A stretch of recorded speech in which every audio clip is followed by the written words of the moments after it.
Hello प्यारे बच्चों, तो आज का ये 10 मिनट आप सभी के लिए बहुत ही खास और इंपॉर्टेंट होने वाला है, क्योंकि इस 10 मिनट में आज मैं चर्चा करने वाला हूं मैथ्स फर्स्ट बुक के वो सारे फार्मूले, वो सारी थ्योरीज जो आपके एग्जाम के लिए बहुत इंपॉर्टेंट होने वाली है। तो 10 मिनट में आप लोग फर्स्ट बुक का रिवीजन करने वाले हैं रैपिड मोड में। तो नजरें स्क्रीन पर रखिएगा और बहुत ध्यान से सुनिएगा आज के इस सेशन को, क्योंकि मात्र 10 मिनट और आपकी पहली बुक पूरी तरह से कंप्लीट है और यहां पर मैंने खुद अपने हाथों से लिखा हुआ है ये सब कुछ। तो चलो देखते हैं वेरी फर्स्ट चैप्टर से, जिसका नाम है संबंध और फलन, अंग्रेजी में कहते हैं रिलेशन एंड फंक्शन। तो नजरें स्क्रीन पर हो, सारे फार्मूले, सारी थ्योरीज आज हम लोग देखने वाले हैं। तो सबसे पहले अगर मैं बात करूं पहले चैप्टर जिसका नाम है संबंध और फलन, तो आप लोगों ने पढ़ा होगा बेटा, जरा ध्यान से देखिएगा सभी लोग। संबंध, संबंध क्या होता है बेटा?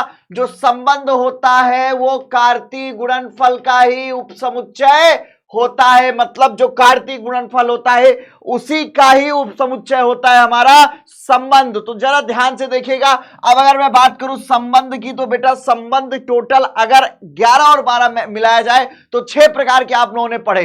पहला पढ़ा बेटा रिक्त संबंध, सार्वत्रिक संबंध, तत्समक संबंध, स्वातुल्य संबंध, सम्मिश्र संबंध और संक्रामक संबंधों के बारे में आपने पढ़ा है। अगर मैं आप सभी को बताऊं कि रिक्त संबंध क्या होता है, तो बेटा किसी समुच्चय ए में, कोई समुच्चय ए होगा बेटा, उसमें एक संबंध परिभाषित होगा। तो वही कह रहा है किसी समुच्चय ए में आर बराबर इम्पटी, यहां पे जो फाई है वो बेटा इम्पटी के लिए है।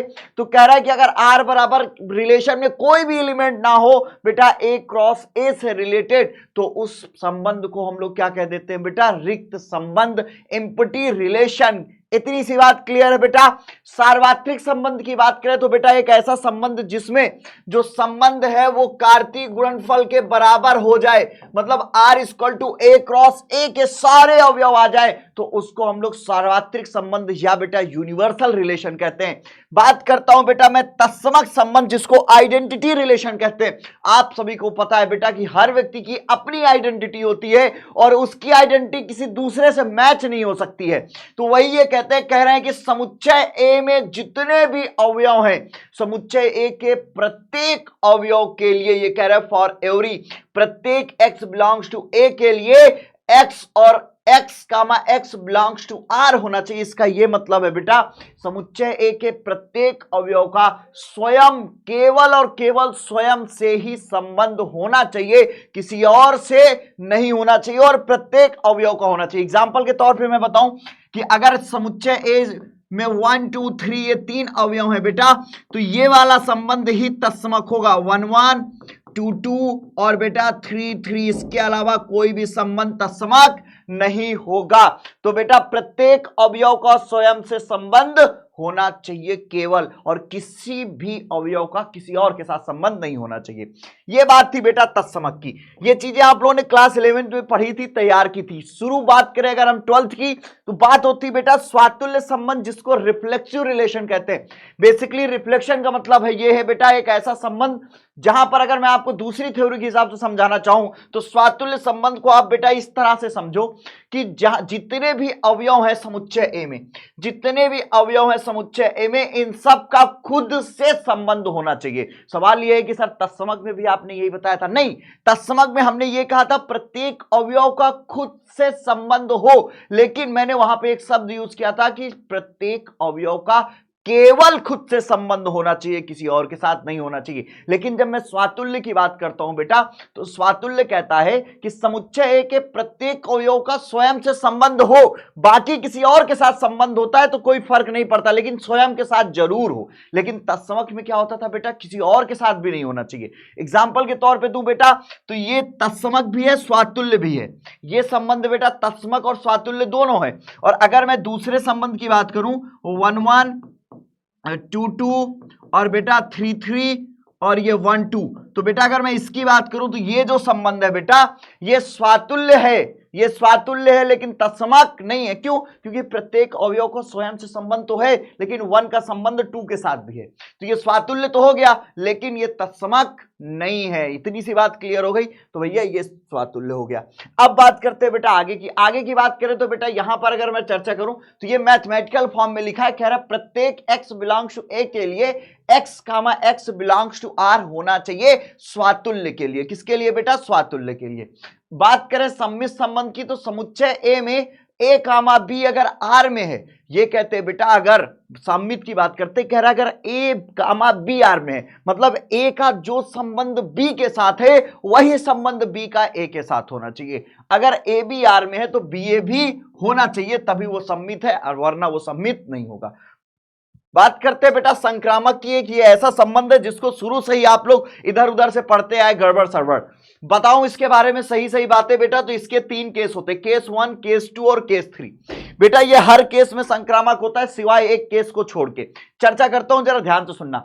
अगर मैं कह रहा हूं बेटा किसी समुच्चय ए में 3 अवयव मैंने लिए, ए बी सी, जो समुच्चय ए में है, मैं बात कर रहा हूं कि भैया केस नंबर 1 कह रहा है कि ए बी आर में है, कोई 2 अवयव बेटा ए कामा बी आर में है और बी कामा सी नहीं है। देखो ए बी है लेकिन बी से शुरू होने वाला कोई भी अवयव नहीं है, कोई एलिमेंट नहीं है। ए बी है लेकिन बी सी नहीं है, तो ऐसे हालात में हमें ए सी भी नहीं मिलेगा।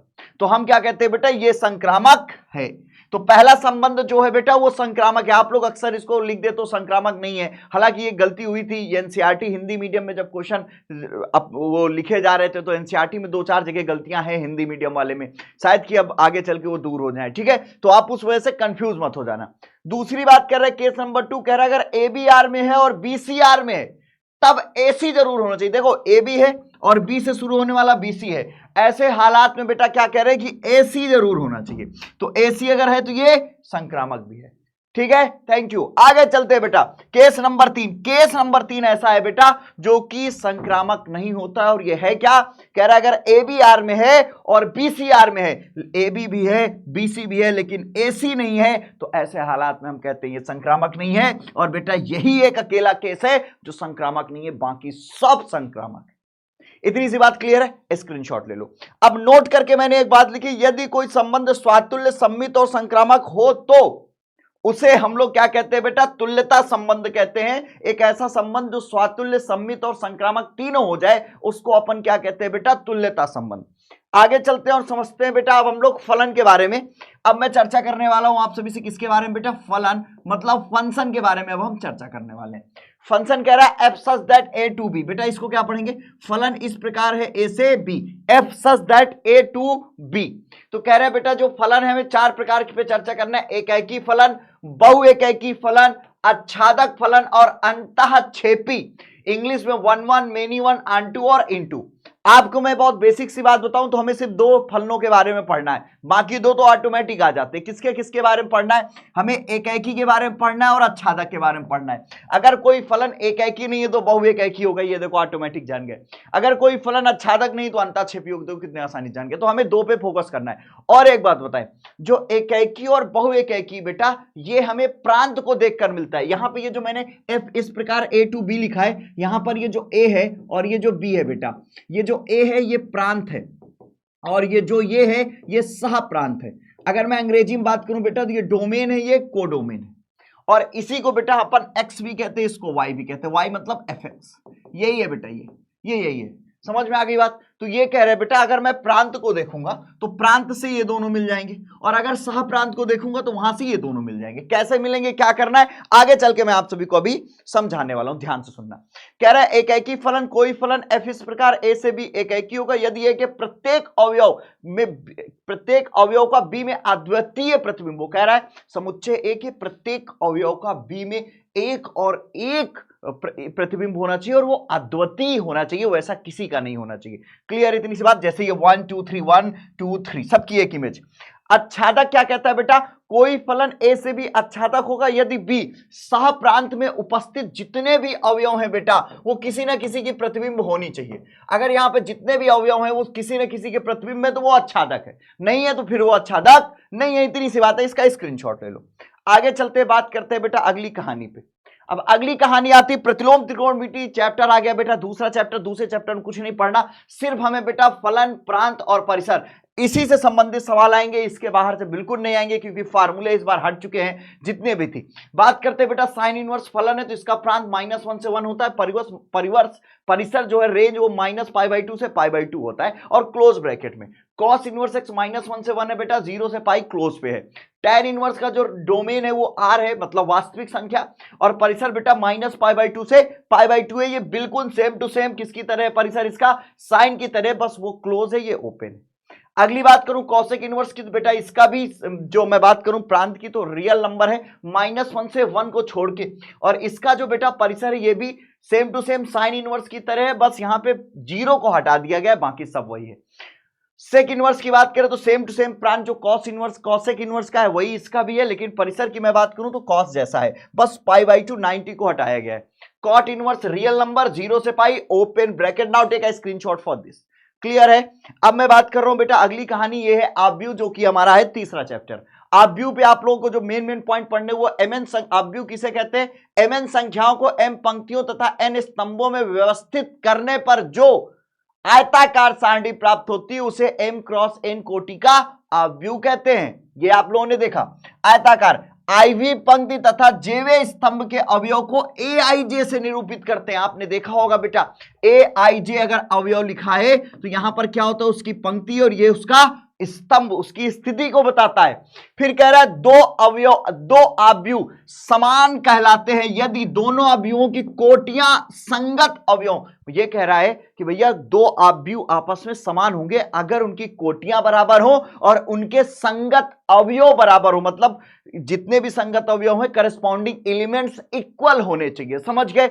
अगली कहानी पे बात करूं, कह रहे हैं यदि a और b दो समान कोटि के आव्यूह हैं तो इनका योगफल a प्लस b उसी क्रम का एक ऐसा आव्यूह होता है जो a और b के संगत अवयव को जोड़कर प्राप्त होता है। अगली कहानी पे बात करें, दो आव्यूह a तथा b का गुणनफल a b तभी ज्ञात किया जा सकता है। बेटा कोई दो अवयव है a और दो आव्यूह हो a और b, इनका गुणनफल तभी संभव है बेटा जब आव्यूह a में स्तंभों की संख्या आव्यूह b में पंक्तियों की संख्या, मतलब बेटा जो a है उसमें कॉलम नंबर ऑफ कॉलम्स और जो b है उसमें नंबर ऑफ रो, ये दोनों बराबर होने चाहिए तभी गुणनफल संभव, अदरवाइज संभव नहीं होगा।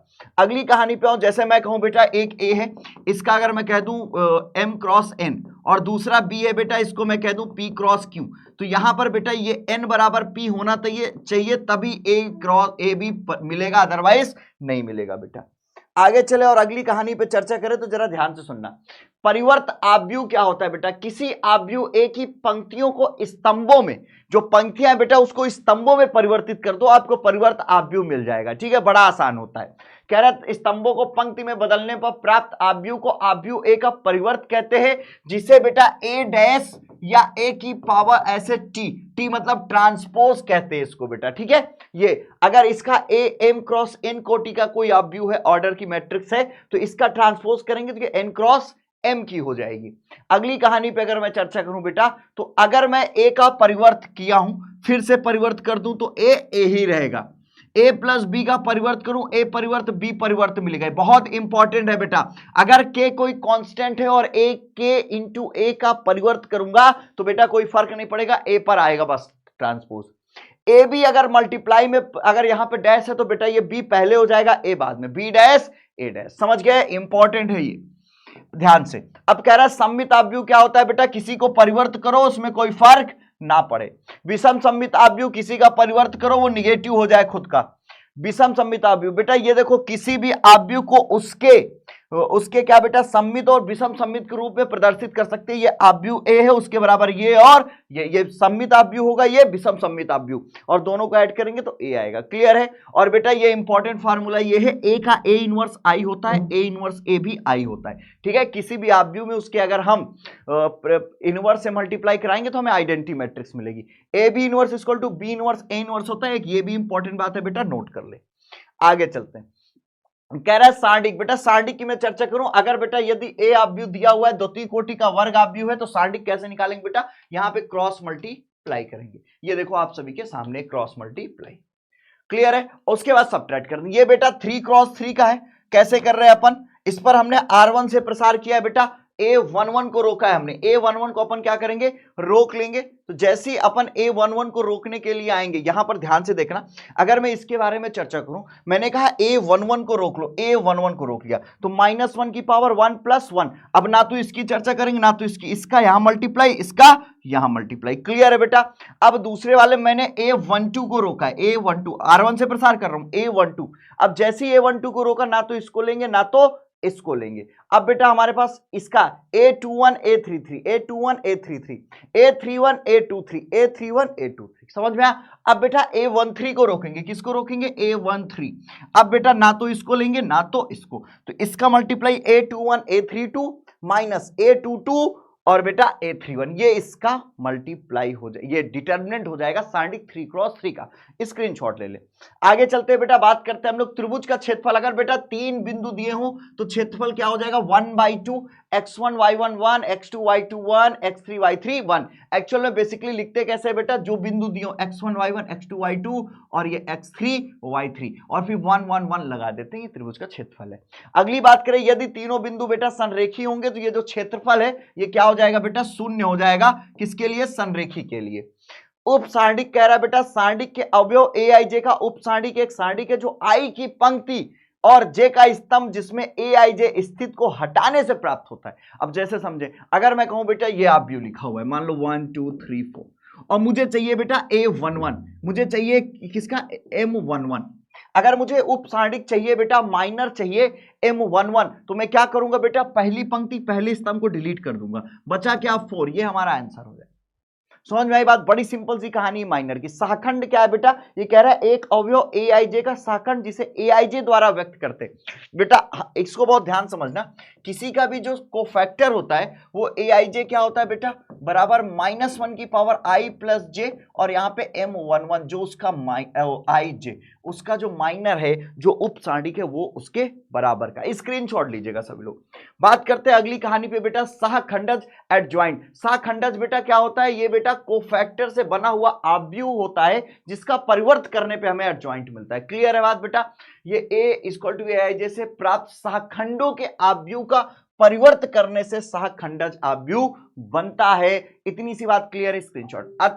अति अगर मैं बात करूं अव्युत्क्रमणीय आव्यूह की बेटा इन्वर्टिबल मैट्रिक्स की, तो बेटा डिटर्मिनेंट A = 0। तो कह रहा है व्युत्क्रमणीय कब होगा, जब इसका सारणिक 0 के बराबर ना हो। व्युत्क्रमणीय आव्यूह की अगर मैं बात करूं तो AB = BA = I होता है, क्योंकि इस केसेस में बेटा जो B होगा वो A इनवर्स होगा। इट इज क्लियर और नॉट। स्क्रीनशॉट ले लो। आगे चलते बेटा, कुछ प्रमेय है। कह रहा है A × adjoint of A adjoint of A ये इसके बराबर होता है। इस थ्योरम को याद कर लेना, ऑब्जेक्टिव क्वेश्चंस यहां से बनते हैं बेटा। अगली बात है डिटर्मिनेंट ऑफ AB, तो ये दो पार्ट में डिवाइड हो जाएगा। A inverse 1 determinant A adjoint of A, AB का inverse B inverse A inverse adjoint of A बेटा डिटर्मिनेंट n-1, जहां पर बेटा n कोटि का आव्यूह है। इस पर तो कई बार क्वेश्चन आ भी चुका है। स्क्रीनशॉट ले लो। बात करते हैं बेटा रैखिक समीकरण निकाय का। बेटा यहां पर आपको ऐसे 3 रैखिक समीकरण दिए रहेंगे। ये इंपॉर्टेंट क्वेश्चन है, 8 नंबर का क्वेश्चन बनता है, कभी कभी 5 पे भी बनता है। तो अब बेटा यहां पर हमें एक बेटा ये जो इसके कोएफिशिएंट गुणांक है उनका आव्यूह बनाना है, और एक बेटा इसके कांस्टेंट वेरिएबल्स हैं x y z उसका आव्यूह बनाना है जो कि x होगा, और एक d1 d2 ये जो इक्वल कांस्टेंट आया वो जो कि b है। ये देखो, और फार्मूला बेटा हमें यूज करना है x = A इनवर्स b का। याद रखिएगा यहां पर x क्या है बेटा, x y और z। ये देखो हमने निकाला हुआ है, ये गुणांकों का आव्यूह है, ये कांस्टेंट्स का है b, और ये x y और z यहां से। और A इनवर्स का फार्मूला आप लोग जानते हो बेटा क्या होता है, 1 डिटर्मिनेंट ऑफ A और एडजॉइंट ऑफ A। यहां से A इनवर्स आके यहां रख के B के साथ मल्टीप्लाई करा देंगे बेटा, तो हमको क्या मिल जाएगा, इसका x y और z का मान वैल्यू आ जाएगी। आगे चलते हैं, बात करते हैं बेटा संतत्व की। तो संतत्व कहता है कोई फलन fx किसी दिए हुए बिंदु x = c पर संतत्व होगा अगर left hand limit x = c पर limit s tending to 0 f c - h, right hand limit at x = c पर limit s tending to 0 f of c + h, और लिमिट एट x = c पर अगर ये तीनों बराबर हैं, तीनों आपस में बराबर हो जाएंगे, तो हम क्या कहेंगे, दिया हुआ फलन दिए हुए बिंदु पर संतत्व है, कंटिन्यूअस है। संतत्व फलनों का कुछ बीजगणितीय नियम के बारे में अगर मैं चर्चा करूं तो कह रहा है दो अगर f और g दोनों संतत्व हैं तो उनका योग भी संतत्व होगा, घटाना भी संतत्व होगा, गुणा भी संतत्व होगा, और f/g संतत्व होगा। सी पर, लेकिन अगर ये जी 0 के बराबर नहीं हो, तो ये जब 0 के बराबर की कंडीशन नहीं दी होती बेटा, तो हम लोग कह देते हैं f/g संतत नहीं है, संतत नहीं है। कब कहते हैं बेटा? जब हमें कोई कंडीशन नहीं दी रहती तो हम कह देते हैं ये वाला केस ही संशय में रहता है कि ये नहीं है, अदरवाइज हो जाता है। ठीक है, अगर 0 के बराबर नहीं होगा। बात करते हैं अवकलज की बेटा, तो f' dy/dx जिसको कहते हैं, ये limit h tending to 0 fx plus H minus fx/h, ये फार्मूला जिसको आप लोग फर्स्ट प्रिंसिपल भी बोलते थे। साइन एक्स को डिफरेंशिएट कराएंगे, cos x आएगा, cos x का माइनस साइन x की पावर n का x power n minus n x की पावर n माइनस। अवकलनीयता बेटा, माना fx कोई फलन है, तब बिंदु x बराबर c पर अवकलनीय होगा जब लेफ्ट हैंड डेरिवेटिव और राइट हैंड दोनों बराबर हो। लेफ्ट हैंड डेरिवेटिव आपका ये है और राइट हैंड डेरिवेटिव ये। इतनी सी बात आई होप आप सभी को समझ में आई होगी। आगे चलते हैं और समझते हैं बेटा, अगर दो फलन इस तरह से हो, डॉट अगर दोनों को मल्टीप्लाई करना हो दो फलन का एक साथ, तो एक को रोक के दूसरे का अवकलन, दूसरे को रोक के पहले का अवकलन। अगर डिवाइड पे होंगे बेटा तो नीचे वाले का होल स्क्वायर, फिर नीचे वाले को रोक के ऊपर वाले का और ऊपर वाले को रोक के नीचे वाले का। समझ में आ रही बात?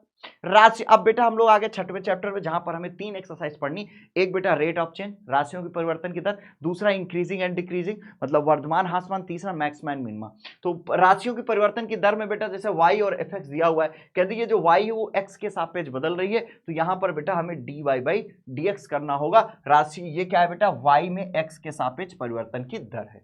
क्लियर है? अगली कहानी पे यहाँ बेटा वर्धमान और ह्रासमान आप जरा देख पा रहे, ये जो फलन इस तरह से जा रहा है, तो आप देख रहे हैं ये हर जगह बढ़ते चला जा रहा है, तो इसका मतलब इसका स्लोप पॉजिटिव है और ये निरंतर वर्धमान हो जाएगा, स्टिकली इंक्रीजिंग।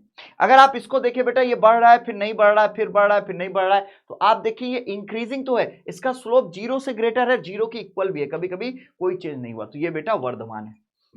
यहां पर देखो ये लगातार नीचे चला आ रहा है, बिल्कुल नीचे गिरता चला आ रहा है, इसका मतलब ये स्लोप एकदम निगेटिव है, तो ये बेटा निरंतर ह्रासमान पे आ जाएगा। और ये देखो नीचे आ रहा है फिर रुक रहा है, फिर आ रहा है फिर रुक रहा है, तो ये बेटा ह्रासमान होगा, निरंतर नहीं। अब इसकी कंडीशन पे आए बेटा, तो यहां पर इसके कुछ स्टेप मैंने लिखे, कितना बढ़िया चीज लिख कर लाया हूं। स्टेप लिखा हूं बेटा, कैसे अगर आप कोई फलन fx दिया हो तो कैसे आप सॉल्व करेंगे। fx दिया x बराबर c पर वर्धमान ह्रासमान की जांच करनी है, तो सबसे पहले स्टेप नंबर 1 है बेटा, उसका अवकलन कराएंगे, डिफरेंशिएट कराएंगे x के रिस्पेक्ट में f'। दूसरा स्टेप है कि f' को 0 दिखा दो। 0 दिखाने पे x की कोई वैल्यू आएगी, c1 c2 c3, या तो 1 आएगी या 2 आएगी या 3 से ज्यादा कुछ वैल्यूज आएंगी x की। और जब x की वैल्यू आएंगी, स्टेप नंबर 3 उनको नंबर लाइन पे दिखाना है, संख्या रेखा पे दिखानी है, जहां -∞ और इंफिनिटी पहले से रहेगा, और ये जो वैल्यू आएंगी छोटा बड़ा ऐसे लिखते चले जाएंगे। फिर बेटा आप देखो, हम एक स्टेप नंबर 4 पर एक बेटा यहां पे बॉक्स बनाएंगे, जहां पर आप देखिए मैंने लिखा अंतराल f' का चिन्ह और प्रकृति। अब कितने अंतराल है बेटा? एक अंतराल -∞ से c1 है, दूसरा बेटा c1 से c2 है, और तीसरा c2 से इंफिनिटी। अब ये जो अंतराल दिया हुआ है ना बेटा, ये अब यहां पर इनके बीच की कोई एक वैल्यू उठाएंगे, इस अंतराल के बीच की वैल्यू को उठा के f' पे रखेंगे। कहां पर रखेंगे? यहां f' पे। अगर f' निगेटिव आता है तो ह्रासमान है। इन दोनों अंतराल के बीच की वैल्यू c1 c2 के। अब बेटा इनके बीच की कोई वैल्यू उठा के f' पर रखेंगे, पॉजिटिव आता है तो वर्धमान है। अब बेटा इसके बीच की कोई वैल्यू रखेंगे, निगेटिव आता है तो ह्रासमान है। ये तरीका है बेटा निकालने का। और यहां पर लिखा है यदि f' किसी अंतराल में पॉजिटिव और निगेटिव दोनों हो तो फलन ना तो वर्धमान होगा और ना ही ह्रासमान, अगर f' पॉजिटिव भी हो और निगेटिव भी हो। लास्ट की अगर मैं बात करूं तो अंतिम कह रहा है बेटा उच्चतम और निम्नतम। बेटा उच्चतम और निम्नतम निकालने के 2 स्टेप होते हैं, 2 तरीके होते हैं। प्रथम कोटि अवकलज विधि, फर्स्ट ऑर्डर डेरिवेटिव टेस्ट, दूसरा होता है सेकंड ऑर्डर डेरिवेटिव टेस्ट, जिसको हम लोग कहते हैं द्वितीय कोटि अवकलज विधि। तो ये फर्स्ट ऑर्डर डेरिवेटिव टेस्ट है बेटा। अगर कोई फलन दिया हो तो सबसे पहले उसको डिफरेंशिएट कराएंगे, फिर बेटा उसको 0 दिखाएंगे, 0 दिखाने के बाद x की कुछ वैल्यू आएगी, संख्या रेखा पे दिखाएंगे, इस बार -∞ नहीं लेंगे। अब बेटा यहाँ c1 से कोई छोटी वैल्यू लेंगे जो f' पे रखेंगे, फिर c1 से कोई बड़ी वैल्यू लेंगे f' पे रखेंगे। स्टेप कह रहा है कि अगर c1 से छोटी वैल्यू f' में रखने पर यदि निगेटिव प्राप्त होगा और c1 से बड़ी वैल्यू रखने पे f' रखने पर पॉजिटिव प्राप्त हो, मतलब अगर ऐसे और ऐसे हो जाए तो अपन क्या कहेंगे, c1 निम्नतम का बिंदु हो जाएगा। अगर लेफ्ट साइड में निगेटिव है राइट में पॉजिटिव है तो ये निम्नतम का बिंदु हो जाएगा, और अगर लेफ्ट में पॉजिटिव है राइट में निगेटिव है तो वो उच्चतम का बिंदु हो जाएगा। और इसी वैल्यू को अगर c1 को fx पे रख देंगे तो वो उच्चतम का निम्नतम का मान होगा, और c2 को रख देंगे तो वो उच्चतम का मान होगा। समझ में आई? सेकेंड ऑर्डर डेरिवेटिव टेस्ट जो मैं रिकमेंड करता हूं, ज्यादा कोशिश करें आप लोग। तो सेकंड ऑर्डर डेरिवेटिव टेस्ट में क्या होता है बेटा, स्टेप नंबर 1 डिफरेंशिएट कराएंगे, दूसरा सेम टू सेम जीरो दिखाएंगे, तीसरा बेटा एक्स की कुछ वैल्यूज आएंगी, यहाँ पे कुछ वैल्यूज आई, तीसरे में बेटा इसको पहले वाले को फिर से डिफरेंशिएट कराएंगे, जैसे ही डिफरेंशिएट कराएंगे एफ डबल डैश एक्स मिलेगा, जो एक्स की वैल्यू आई थी उसको यहां रखेंगे। अगर बेटा एफ डबल डैश एक्स किसी बिंदु पे पॉजिटिव आ जाए, मान लो बेटा C1 पे ये पॉजिटिव आ गया, तो जो C1 है ना वो बेटा निम्नतम का बिंदु हो जाएगा। किसका हो जाएगा, निम्नतम का बिंदु, और निम्नतम मान क्या आएगा, f ऑफ C1, इसका वैल्यू fx पर रखेंगे।